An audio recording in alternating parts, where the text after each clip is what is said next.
Hey, everybody. Welcome back to another episode of the Smart HVAC Marketing Podcast.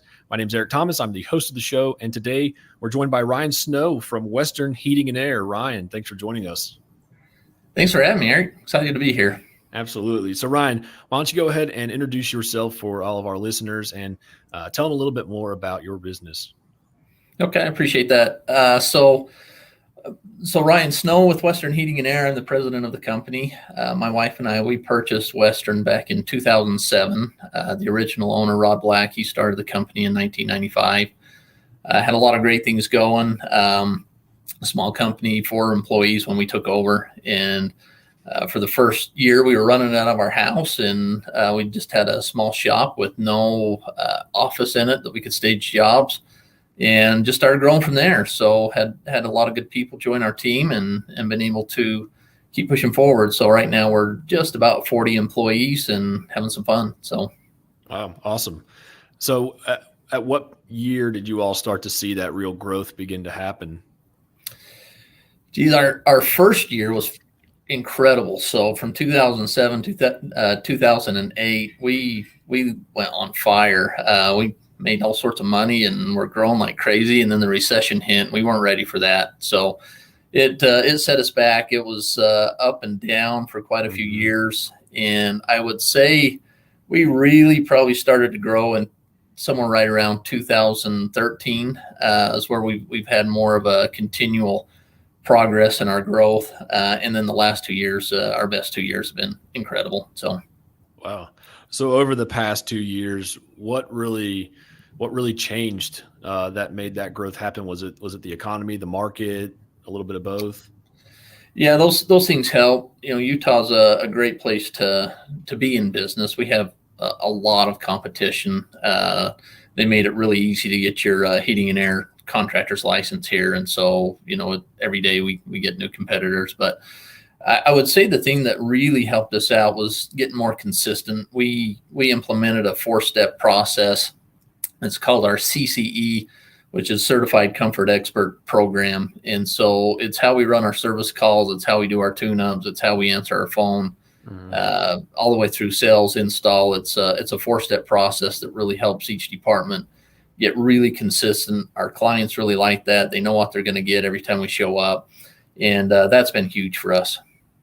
Nice. So with that CCE program, how do you guys advertise that to your existing customers and new customers?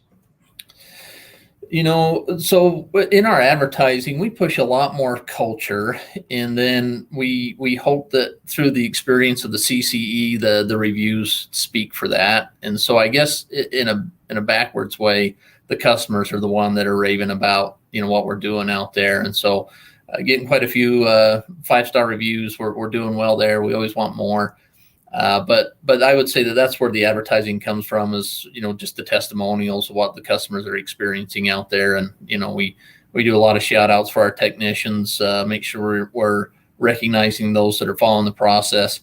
Mm-hmm. And the goal every time we show up is let's give them an experience. We don't want to just fix the problem and then move on, but let's find a way to serve them. Let's do things differently than what they've ever experienced before with heating and air.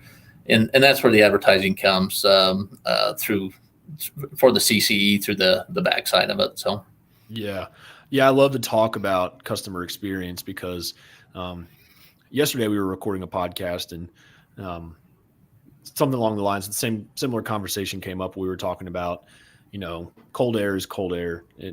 As long as the homeowner is happy in their house, it doesn't really matter if it's a Train or a Root or a Goodman or whatever it may be. But what separates you from the next guy is that experience you give them.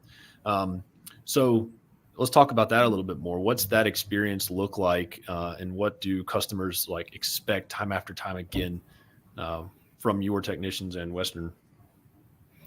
Yeah, I think it's a lot of what you're touching on there. It's more than just let's fix the problem, move on, right? We want to really get involved with that client. So our 4-step process, number one, it starts with build a relationship of trust. And it's a back and forth of, let's make sure we're there for why they called us out there, and let's focus on that. But along the lines, let's find ways that we can personally connect with that client.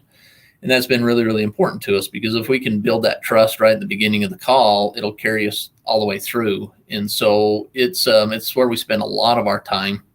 But the next step would be we're going to set the expectations with the client. So this is really important to let them know that, hey, we're a high quality company, which means that we're not going to just fix one problem and then 2 weeks later you're going to be calling us back because we missed something. So we're going to analyze everything that we can today on the call. We're going to paint the picture for you and let you know exactly how your system's operating.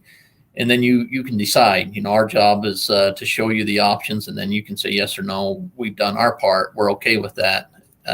So then the findings, that would be the third step. We spend a lot of time in the home. That's where for the technicians, they're going to spend the majority of their time is going through that system. And then 4 is resolve any concerns, close the loops, just make sure that client is taken care of with whatever they want to do. Yeah, that's awesome. And it sounds like with the CCE program that you're talking about, it will be consistent house to house to house. Is that correct? Yeah. So the 4-step process that we teach, the forms that we require our guys to fill out while they're out at the home, we're part of, Service Titan is a big part of our business. That's what we use for our software program. So for a manager, I can look at any call, see if they've followed, the steps with their home health report card is what we call it. That's a big part of what they do. So the consistency of the 4-step process, but then the other documentation that comes into that, it makes it so that the technicians, not that we have this problem right now, we really do have great guys here, but if you have a technician that's wanting to cut corners, it's really difficult for them to do that because we can watch it pretty close. But then also our CSRs, they do a pretty good job setting that expectation up front too, to let that client know, hey, when we come out, this is what we're going to be doing, and this is what you can expect from our technicians. And so it really helps us stay accountable to giving that client the best experience. Yeah, that's awesome. And then kudos on you for using Service Titan to really be able to track that, because that's such a powerful tool. I feel like a lot of people they underutilize the capabilities of it, and there's just so much you can do with it. Yeah, we're not there yet.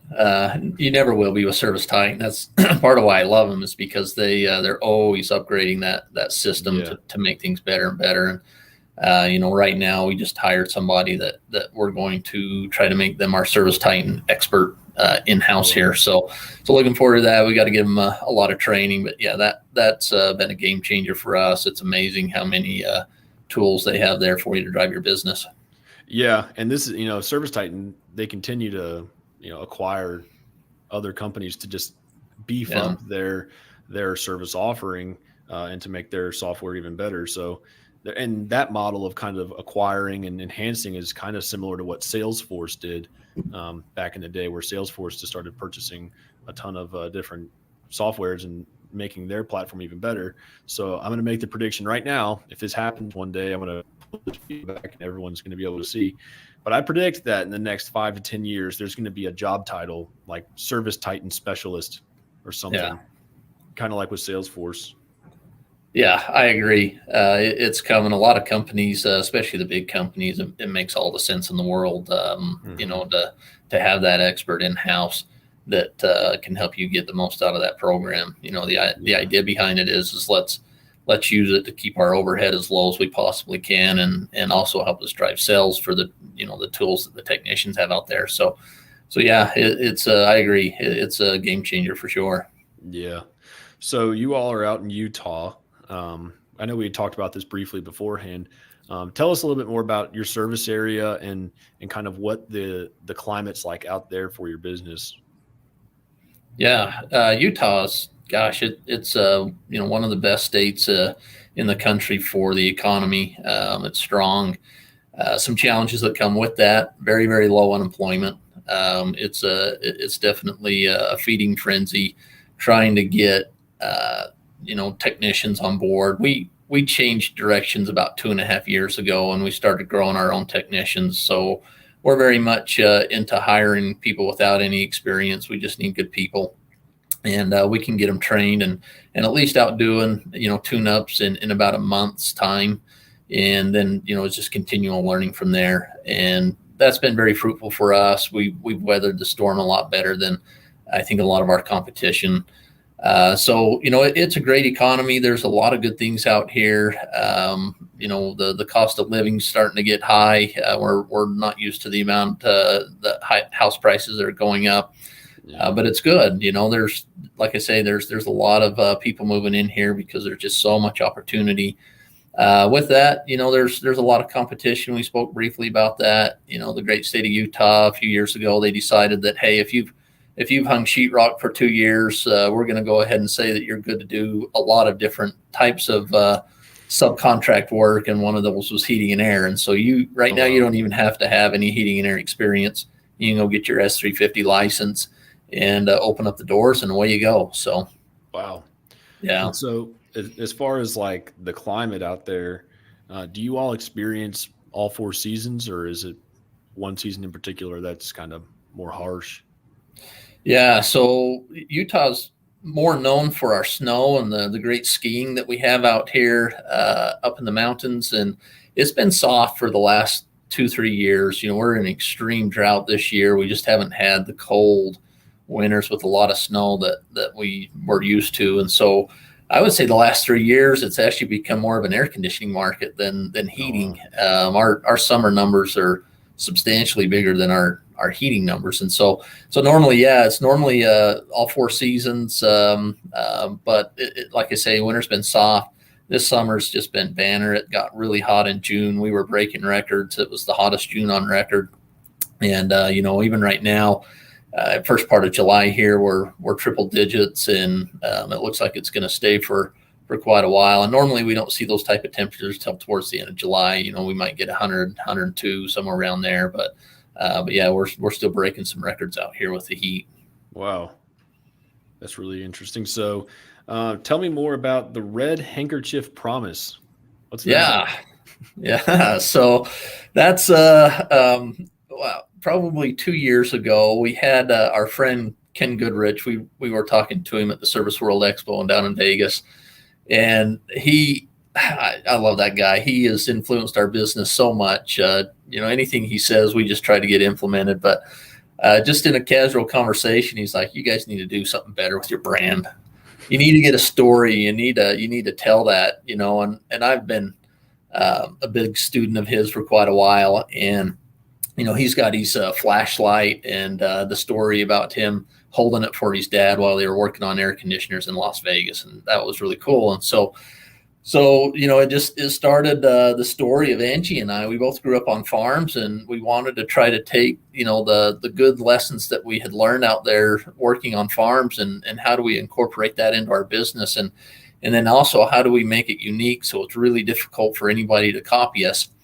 And so the Red Handkerchief Promise is a tribute to my dad. Every day, he would not leave the house without a handkerchief in his pocket. And so we would use that on the farm to wipe away blood, sweat, tear, grease from working on the tractor.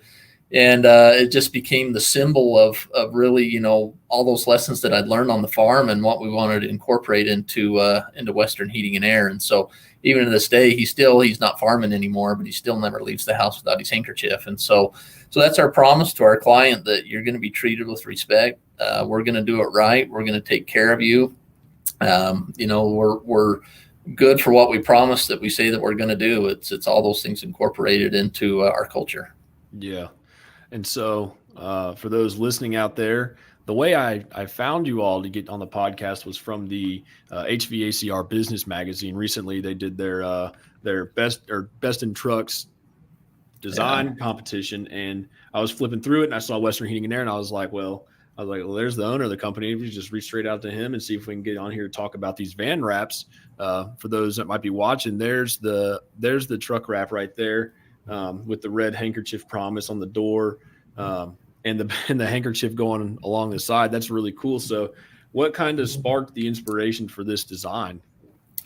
So our first goal with branding, Angie and I, we attempted to do it in-house. And it was different. It was unique. We were one of the few that were wrapping our vans, and we've been doing it for quite a few years now. And so just because of that, it helped us stand out, but Yeah. it wasn't unique to us. We had an image of Monument Valley. We wanted to say, okay, when we're talking Western, what's the most iconic Western theme out there? Well, you watch a Western movie, and a lot of them were filmed down in Monument Valley. And so we went with that. And after a while, there was a printing company. They had a very similar image that they started wrapping their vans with. And so it got diluted.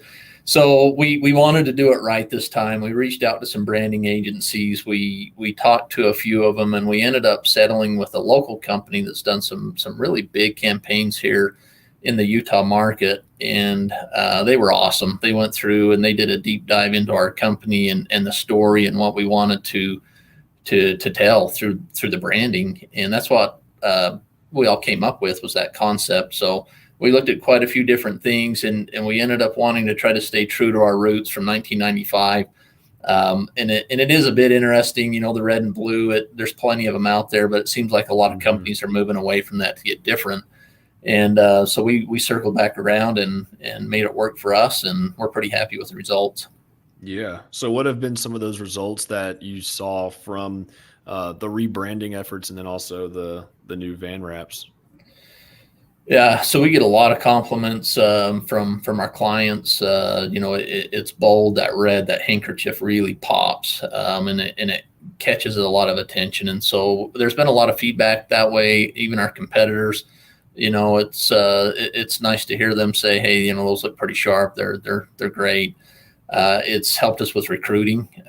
People they see the vans, and then they get online and they start doing the research. And generally, when they come in and interview, it's I love the story. I love what you guys are about. I want to be part of that. And so we have not had the issues that I think a lot of contractors have had with getting good people on the team. That's been a big benefit. Sales, I think we can attribute plenty of that to the branding. And right now we're up about 40% over last year. Last year was our biggest year ever. And so, there's a lot of other things that feed into that, but it's definitely helping us. The consistency all the way through the fleet. It really goes to work for you out there. People notice you. Yeah. Yeah. I believe it was when I was speaking with Matt Michelle last week, we were talking about wrapping vans, making sure that you've got a nice big bold brand on it. And he brought up an interesting statistic saying that, like, combined with your entire fleet, your van is going to be seen 40 to 90,000 times a day, depending on the market, obviously. But that's a lot. That's a lot of people seeing your vans every day. So, if it's just some old white van with a sticker on the side, no one's really going to remember it. But if you got a handkerchief driving down the road with your name super, big on it, that's going to be rememberable. And so have you all seen that, like, because of the vans, people are saying when they call in or whatever, they're like, I saw your van on the road, or no?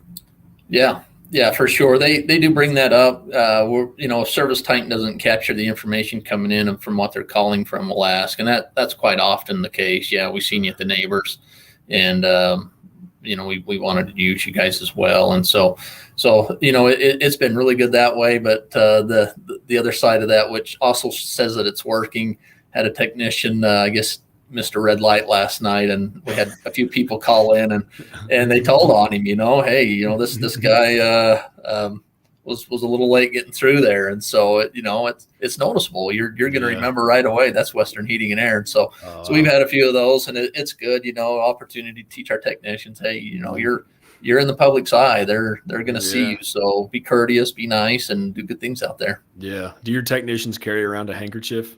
They do, yeah. As part of their uniform, it's we hand them out at the doorstep, so we give them to our clients as well. We've saturated the market so much with it. We have a lot of customers say, "I'm good. I've got 3 or 4 of them. Save it for somebody else." But yeah, it is part of the uniform. They carry it in their back pocket. So that's cool. And that's kind of like there's a book I read called Expert Secrets by Russell Brunson, and he was saying, like, you need to build some type of iconic thing about your tribe that you're trying to build, so much so that they would, like, almost wear it out in public. And it's like that's what that reminded me of, was you're handing out these handkerchiefs. Now you've got your customers Anytime they see a red handkerchief, I'm willing to bet now that they're going to think about your company. Yeah. Yep. That's the goal. That's the powerful branding that we're working towards is, how do we make that handkerchief iconic? At some point, we need to get to where we could just take Western completely off the ad and just put the handkerchief on there and they'll know instantly, oh, that's Western. So, Yeah. so some work to do there. We're going to spend some money to get to that point, but yeah, you're absolutely right. How do we incorporate that into what we're doing? Our latest thing that we're doing is we're changing the uniforms on our technicians, and their shirt will actually be printed and it'll look just like the vans. Wow. And there'll be a handkerchief on part of it.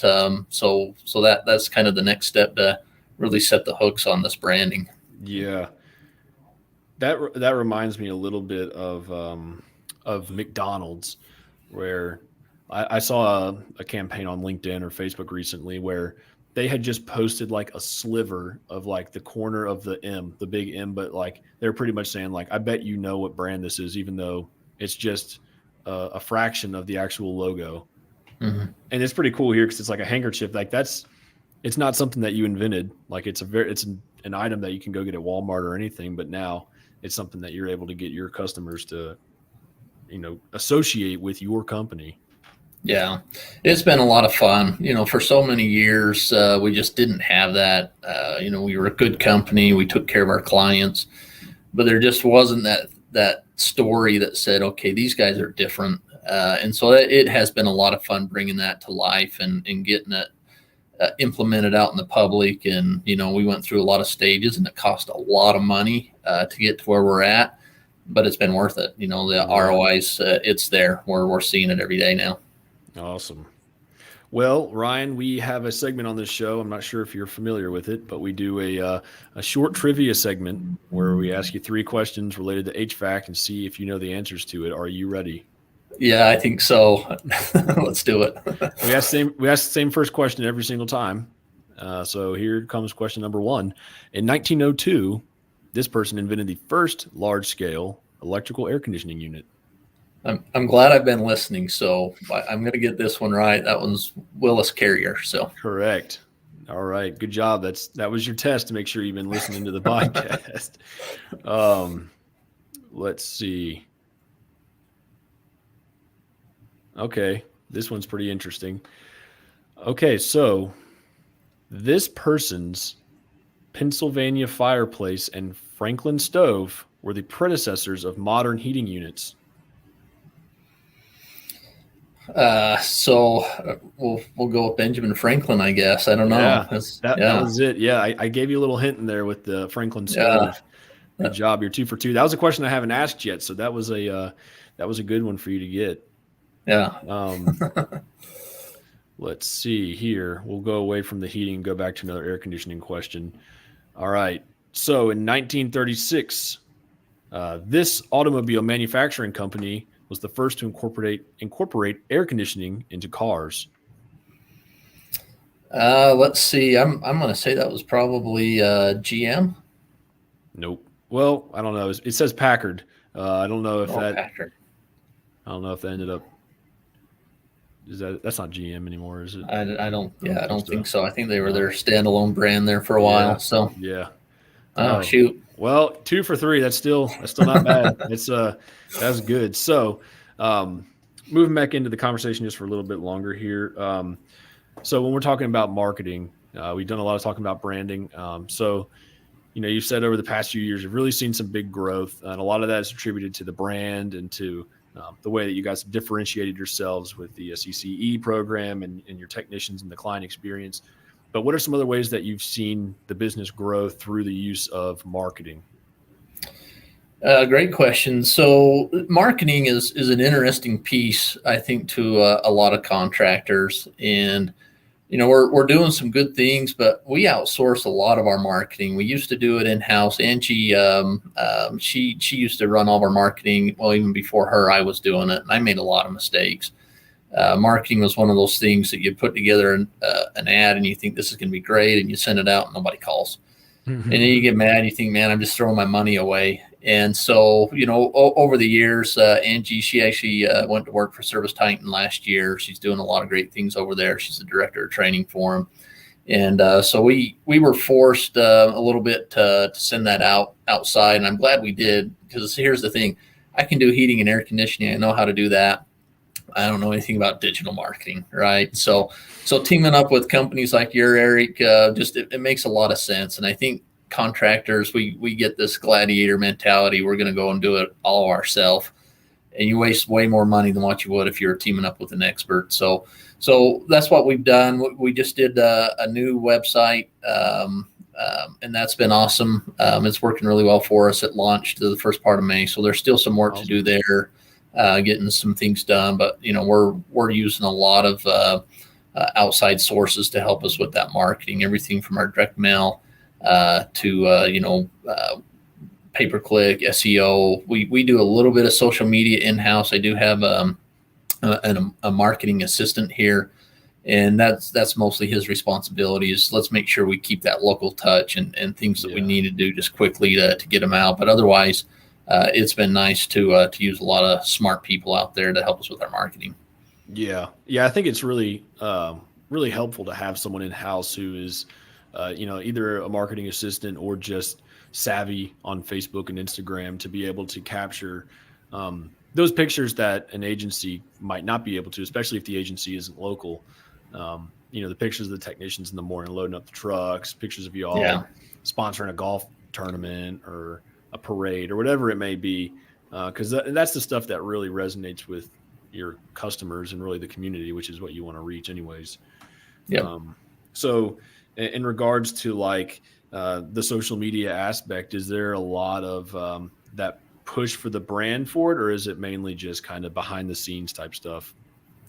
Yeah, one thing that we're really trying to use our social media for right now is it's a recruiting effort, but it's not necessarily a help wanted ad, right? So what we're trying to do, and I think that this will appeal to our clients as well, so they can see that, hey, we have happy employees here.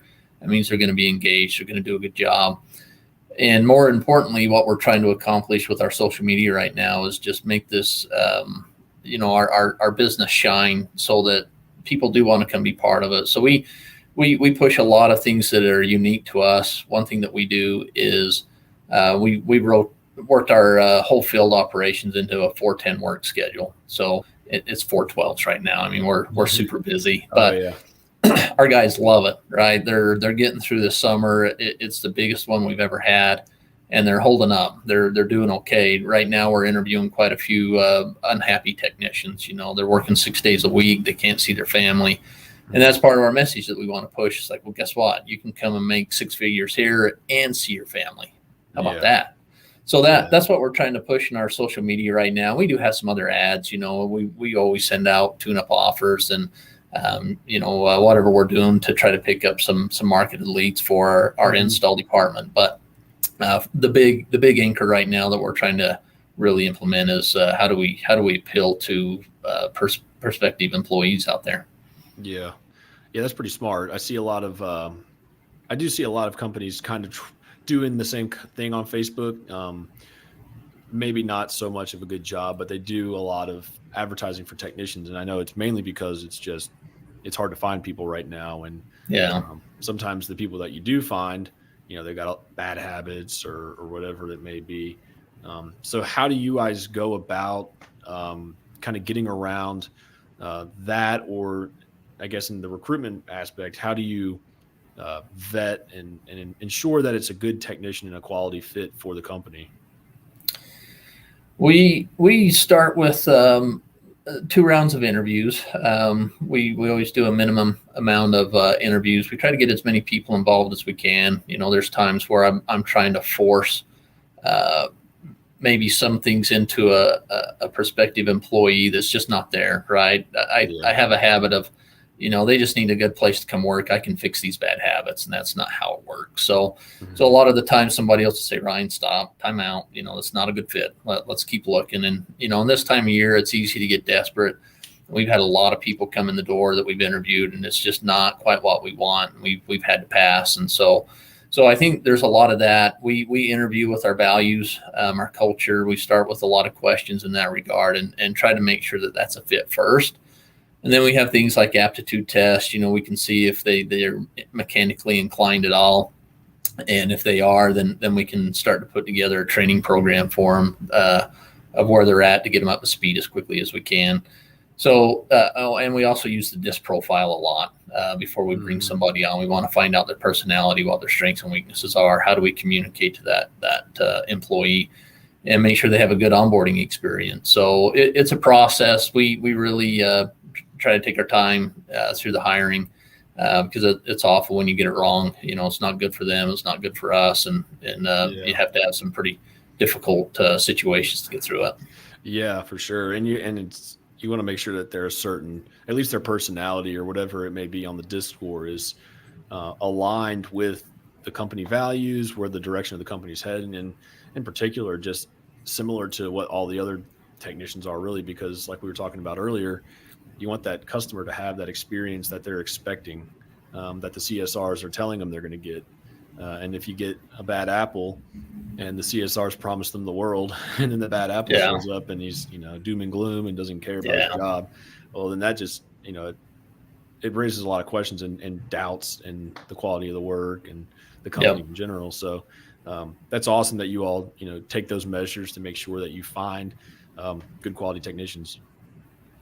Yeah, it's worth it. You make a bad hire and it's exactly what you're saying there.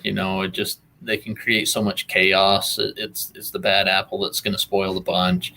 And exactly what you touched on there. The worst case scenario is they get out to that client's house and then it's a bad experience, because then they're going to tell 10 of their friends, and we lose a lot of business, a lot of damage control. The 1-star review comes in, and so it's worth it. Even at that, I don't know that you're ever going to be 100%. You have some people that are professional interviewers and they know all the answers to the questions and they can put that show on. And so, the key is just to make sure that the communications line are they're tight and they're clean. And at our company, we've implemented what we call the 180 programs. We have our benchmarks. Once an employee falls below that for a lot of different reasons, it could be attitude, technical abilities. The goal is let's call timeout, let's stop what we're doing, and let's get headed back the other direction. And so that's been good. That's helped us out quite a bit. We've got a great team right now. I love coming to work with these guys. It's busy, it's intense, but they are genuine, honest, awesome people, and they work hard all day long. That's awesome. Well, Ryan, I don't want to take up too much more of your time, so I think this is a good spot for us to wrap up. And before we get going, if you don't mind, just tell us a little bit about ways that we can contact you, or the listeners out there can learn more about Western Heating and Air. Yeah, so you can reach me. Email's probably best. I am Ryan at westernheatingair.com. You can go to our website, track me down that way. Always happy to help out and talk to some people. We're very well connected in the industry. We have a lot of fun. That's where we get all of our best ideas from, is working with other contractors. So always happy to help, and who knows, get a lot of help from other contractors as well. So awesome. Well, Ryan, this has been an absolute pleasure. I've really enjoyed talking to you today, and thank you so much for joining us, and we will be talking to you soon. Great. Thanks, Eric. Thanks for having me on your show. Absolutely. All right. Bye-bye. See ya.